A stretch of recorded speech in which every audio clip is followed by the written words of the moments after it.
Hi, this is Sarah Mikesell with 5M, and today we're here with Bob Langert, who is the Vice President of Global Sustainability with McDonald's. Thanks for being with us today, Bob. Glad to be here. Thanks. Can you tell me a little bit about McDonald's sustainability efforts throughout the value chain? Well, we have a real focus in supply chain to source all of our food and packaging from verified sustainable sources. That's a big, lofty goal. What we're working hard at is 5 very specific priorities. So take them in order real quickly. Okay. We have a commitment to have 100% verified sustainable coffee by 2020. Okay. So we're working hard at increasing levels there. The same with fish.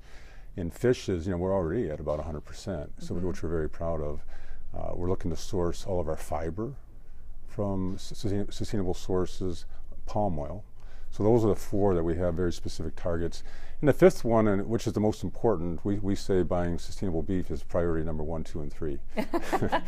So I shouldn't have said that for last. I should have said it first, but I wanted to put the headline around that. That's our biggest priority, is to start purchasing sustainable beef in the year 2016. And we're doing a lot of things to collaborate and work and make that happen. So, bringing our aspiration of all of our food and packaging coming from sustainable sources is our vision, and we're getting real practical about working with all of our supply partners and NGO partners to achieve these specific goals.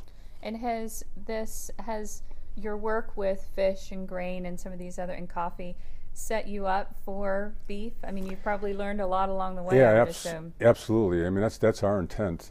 Heck, I think the Marine Stewardship Council type of thinking was brought forth in the mid-90s. So it kind of took a long time to take hold. The palm oil process, if you know that, it takes a lot of time. These things do take time.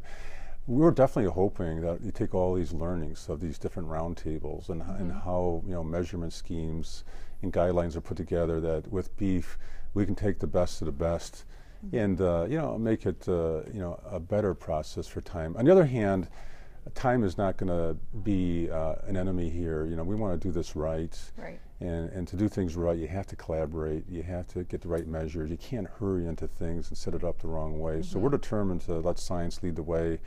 But we're also determined to start purchasing in 2016. Right. So we're on the hook to do that, and we have a lot of promising ways to get that done. Well, and speaking of 2016, where do you anticipate your first sustainable beef purchases will be from?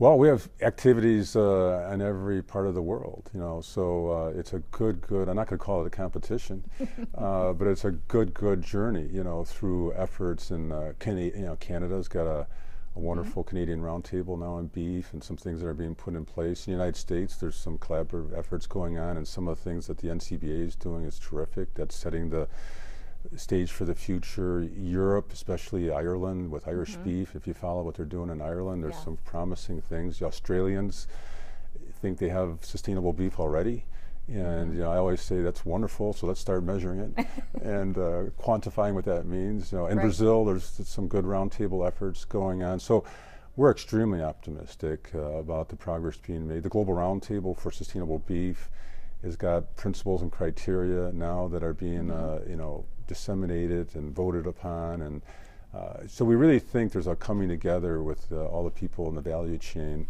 to start moving the needle. Very good. And what is it that McDonald's is doing to help producers kind of define sustainable beef and how to measure it? Well, the best way to help is to be engaged, and we're not going to solve the problem. We're one stakeholder, albeit maybe we're an important stakeholder. Beef defines who we are, but we buy less than 2% of the beef worldwide. So the way we can help is we're very engaged. We want everybody to know our viewpoints. We represent the consumer. Right. We serve 70 million consumers a day, and consumers want to know where their food comes from. They want responsibility in supply chain, and it's really our role to kind of carry that voice forward with everybody in supply chain. But other people need to step up to the table as well and do their part, which is happening. So we're very encouraged. 70 million people a day. That helps. I think that helps put in perspective why beef is job 1, 2, and 3, because a lot of those people, I assume, are getting burgers of some sort. Yeah, it's still our most popular item, and we want to sell more beef into the future, and we need to provide food that is not only great tasting and great beef and at a good value, but it's sustainable as well. Very good. Well, thank you so much for your time today. Thank you. This is Sarah Mikesell with 5M.